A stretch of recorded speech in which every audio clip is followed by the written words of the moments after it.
Makisig ito, panibagong tutorial dito gamit yung Smart PTT management natin sa Retebis. At marami pong nagtatanong sa atin kung paano ba tanggalin or burahin yung account mismo. Yan, halimbawa ito, yung account mismo na nakalagay dito sa platform na to. Tuturo ko sa inyo mga makisig, kaya panoodin nyo tong video mula umpisa hanggang dulo para hindi po kayo maliktangan. Okay, so ito mga makisig ay account po natin, which is yung sa Makisig TV natin. Ang una nyo pong gagawin, hanapin nyo po yung account na gusto nyo pong burahin. Halimbawa, ito, may mga account po kayo niya na gusto nyo burahin. Ito, halimbawa, itong Radio 1. Ito, gusto nyo po itong burahin. Dito nyo po siya tatanggalin. Yan. Meron po yan tatlo. Device list, add device, and manage subordinate devices. So, dito kayo pupunta sa manage subordinate devices.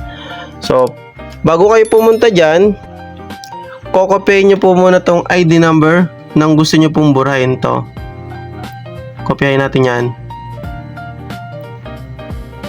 Yan, copy lang natin. Then, punta na kayo dito sa manage subordinate.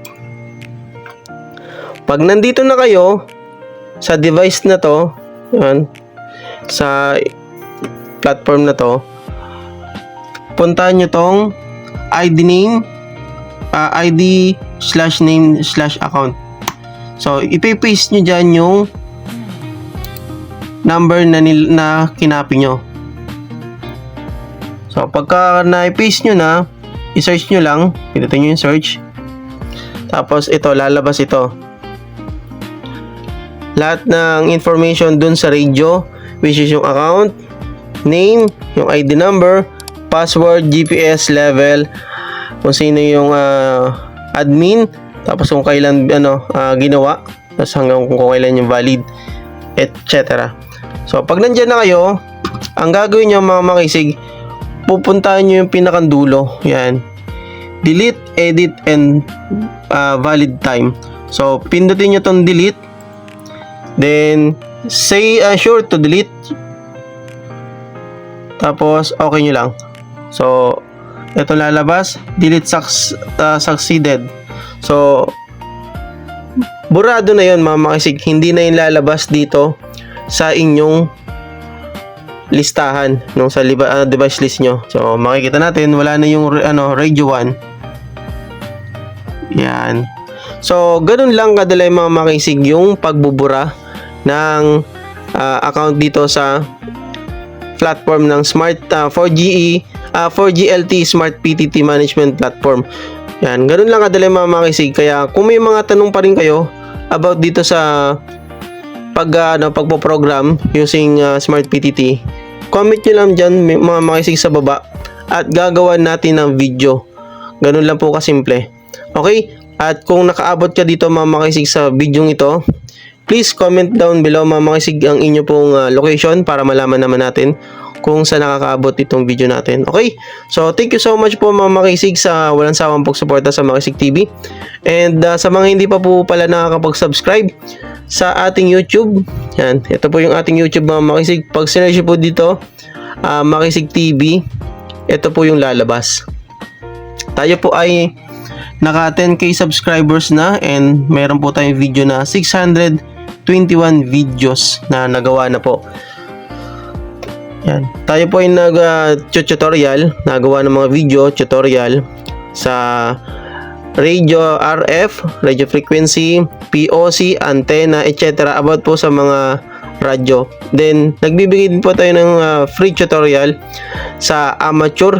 Tulad po nito, yung reviewer po ng Element 2, 3, 4, 5, 6, 7. Meron po tayong ginawang reviewer para sa mga gustong maging amateurista.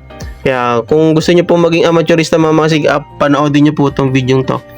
Ang inyo pong re-reviewin is Element 2, 3, 4. So mag-focus muna kayo sa Element 2. Then pag natapos niyo po yung Element 2, doon niyo po mag-review naman kayo sa 3 and 4. Basta ma-assure nyo lang mga makisig yung element 2 nyo ay maging pasado para automatic class D na po kayo. Yes mga makisig, basta may pasa nyo yung element 2, automatic class D na kayo mga makisig. So pag nakabonus at napasa nyo din yung element 3 and 4, yan, magiging class C naman kayo mga makisig.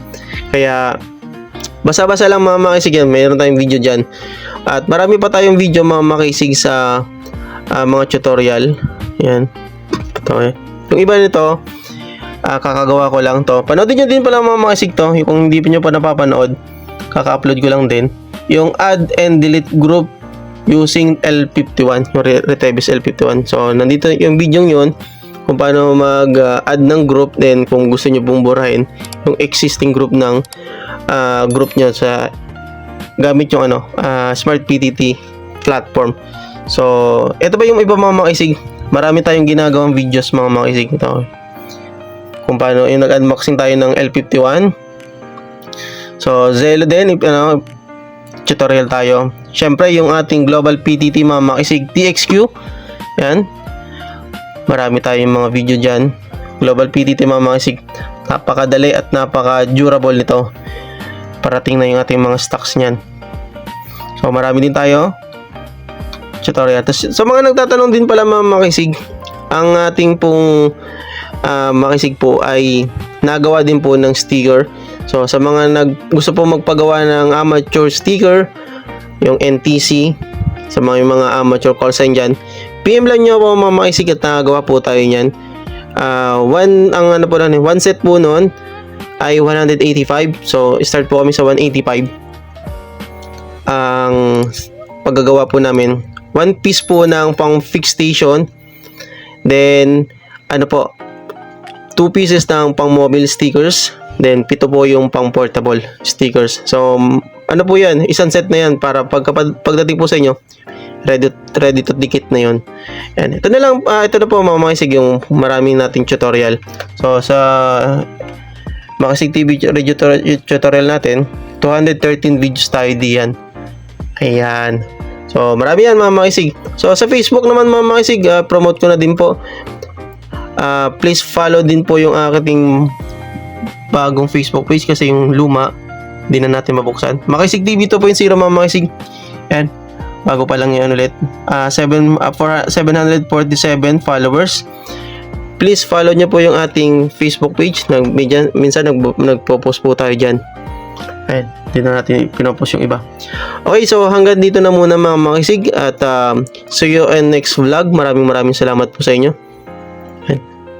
Smart PTT Management Platform. Okay, ingat po mga makisig. Maraming salamat. See you next video. At big shout out po sa mga solid followers natin and subscriber. At pwede kayo magpa-shoutout dyan mga makisig. Adios.